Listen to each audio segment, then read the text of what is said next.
Conspiracy Fact Daily, episode 33. It's March 29th, and we're gonna get right back in where we left off. Now, before we get into the infamous letter regarding the 3 world wars and Albert Pike, and if you've just joined us, please go back and listen to yesterday's broadcast about Albert Pike, because that's what we're talking about. But before we get into World War III, or the 3 world wars, let's talk a little bit about why we even look into Freemasonry.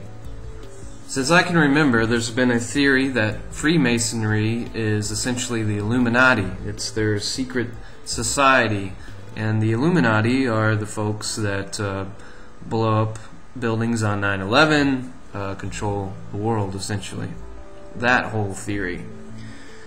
But the theory is that the Freemason lodges, at the lower levels, the Masons really don't know what's going on, but they may be unknowingly serving the New World Order and the global conspiracy. But the folks at the top, the illuminated ones, are in control and are bringing about a one world system. Now, the interesting thing is when you get to the very top of the Illuminati, you start to see a trend or a theme regarding Lucifer and the worship of Satan.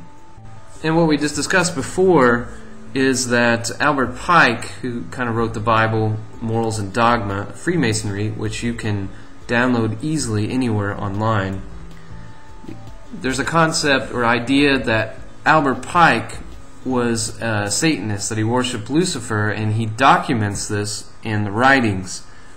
And what I suggest is that the excerpt from Morals and Dogma that conspiracy theorists use to support the argument falls flat on its face. I think if you study Freemasonry and the Illuminati for years and pore over their documents and findings of other authors, I think you can put it together that more than likely that phrase, Lucifer, son of the morning, probably has a double meaning. In its context, you can't prove that. But when you look at the whole picture, you probably can. But if you're using that as a seed and you're trying to share conspiracy facts, it does. It falls flat on its face. But what doesn't fall flat on its face is the fact that the idea of Freemasonry it's a Christian organization. It isn't. I'm not saying that it needs to be a Christian organization. I'm just saying that regardless of what your faith is or what you believe, the fact is that the New World Order is guided by illuminated ones who worship Lucifer. Now, whether or not it's a reptilian alien race, or if it's a spiritual dark force, I'm not going to get into that debate. But when you look at the whole picture, there's evidence that they are worshiping some type of malevolent force. So I urge you to share this with people, naysayers. Let them read the Morals and Dogma. I mean, it's blatantly New Age, hardcore Kabbalism, mystery religions of Babylon, you name it. And it's open about its secrecy and its characteristics of being a cult.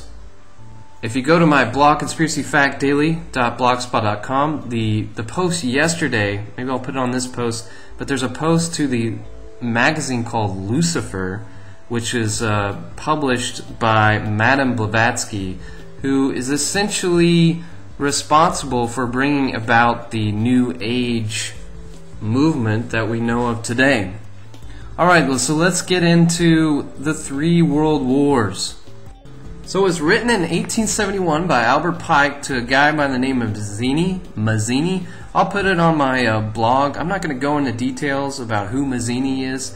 That's not really what's important.